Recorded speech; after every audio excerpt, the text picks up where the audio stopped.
Most men miss it, not because they're blind, but because they're waiting for words. She's not going to say, "I want you." She's not going to announce her desire. Instead, she touches, lightly, briefly, accidentally on purpose, a hand that lingers half a second too long, fingers brushing your arm when there was plenty of space, her knee touching yours. And not moving away. These aren't random, these are signals, and when you know how to read them, you realize something powerful. Some touches don't say maybe. They scream, "I want you." Now.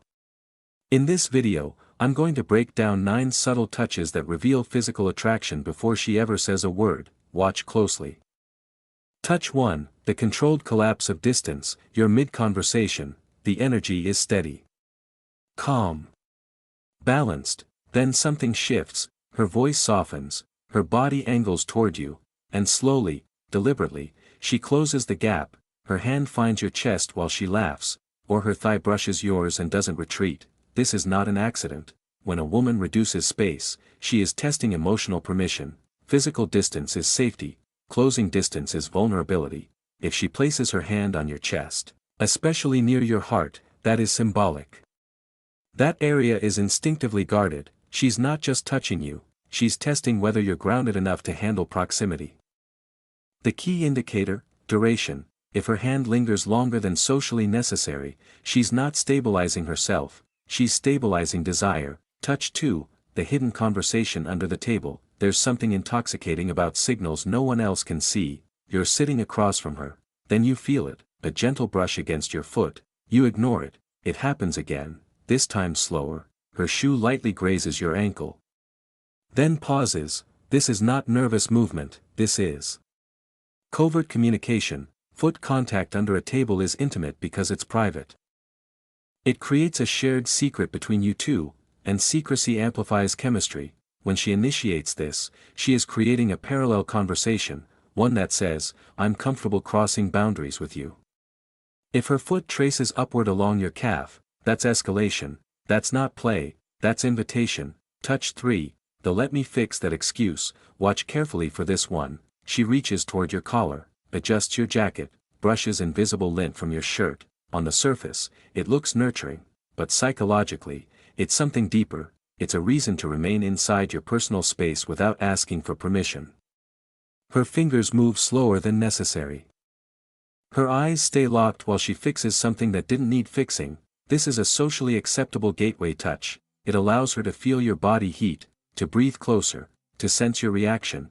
If she smiles slightly while doing it, she's not helping, she's exploring. Touch 4, the exploratory palm. There's a difference between casual contact and exploratory touch. When her palm rests flat against your chest, not tapping, not patting, but resting, she's grounding herself in you. If her fingers slowly move, tracing lines, following muscle definition, she is subconsciously mapping you. Women don't slowly trace things they feel neutral about. Slow touch equals mental imagery. And mental imagery is the precursor to physical escalation. If her breathing changes while her hand remains on you, you are no longer in friendly territory, you are in charged territory. Touch 5, fingers through your hair. This one bypasses logic entirely. The scalp is intimate, it's vulnerable, it's personal. When she runs her fingers through your hair, especially slowly, she is crossing into primal space. Hair touching releases comfort signals neurologically. It mimics affection, closeness, bonding. If she does this while holding eye contact, she's not just attracted. She's emotionally surrendering, and surrender only happens when desire outweighs hesitation.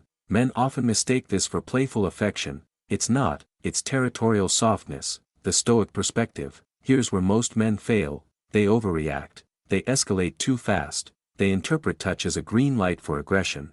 But Stoicism teaches restraint. When she touches you, your power is in composure.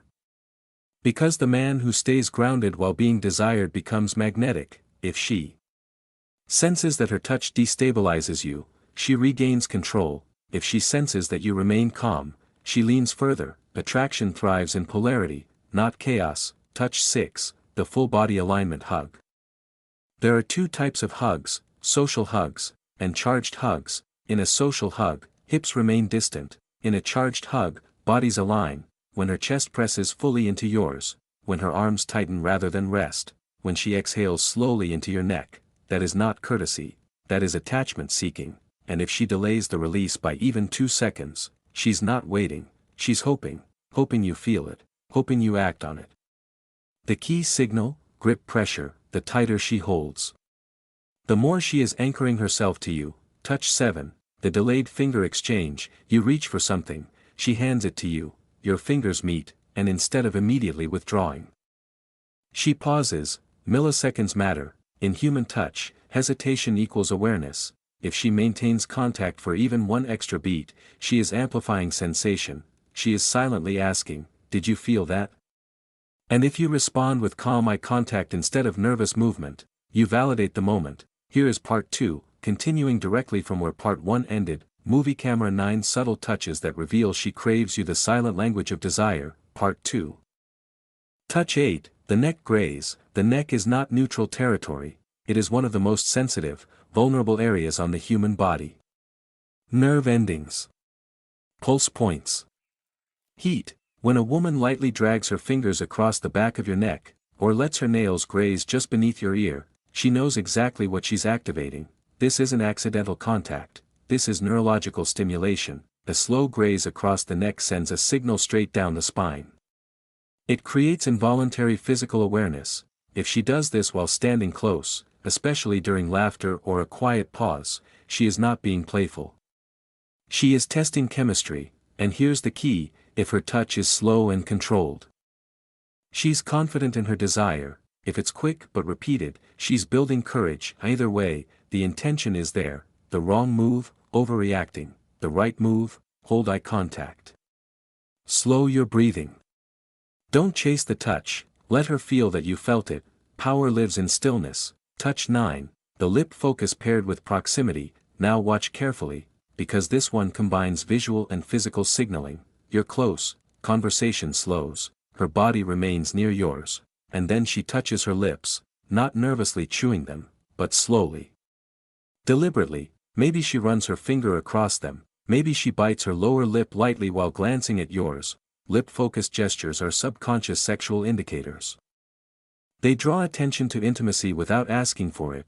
Now combine that with light body contact, her shoulder brushing yours, her hip touching yours without moving away. That pairing is powerful. She is directing your attention where she wants escalation to happen. When lips become the focal point, she is thinking about kissing, and if she maintains eye contact after touching her lips, she's imagining it. The mistake most men make here: talking too much. Silence amplifies tension. When she signals with lips and proximity, reduce words. Let eye contact carry the weight, because desire grows in quiet space. Bonus signal: the possessive back slide. You're walking together, her hand reaches your shoulder casually, but instead of stopping there, it glides slowly down your back, sometimes resting near your waist. This is not random affection. The lower back is intimate territory, it's protective space. When she places her hand there, especially while walking in public, she is marking alignment. It signals comfort, trust, and subtle claiming. If her hand lingers near your waistline, that's escalation territory. She is testing dominance polarity, seeing if you'll lead. The proper response: gently guide her closer with calm confidence, not aggressively, not urgently, but decisively, because when she touches your lower back, she's asking for direction. The psychology behind all of this: here's what most men fail to understand. Women rarely escalate verbally, they escalate physically first. Touch is the bridge between emotion and action. But the man who wins in these moments is not the man who reacts fastest, it's the man who reacts smoothest. Desire grows when she feels safe, understood, not pressured, and emotionally met. If her touch feels respected instead of exploited, she will increase it. If her touch feels rushed, she will retreat. The Stoic principle here is simple: control yourself, and you control the moment. The energy rule: there is a rhythm to attraction. If she leans in slightly, you lean in slightly. If she touches softly, you match softly. If she slows down, you slow down. This is called calibration. Over-escalation kills tension, under-response kills momentum, matching energy builds connection.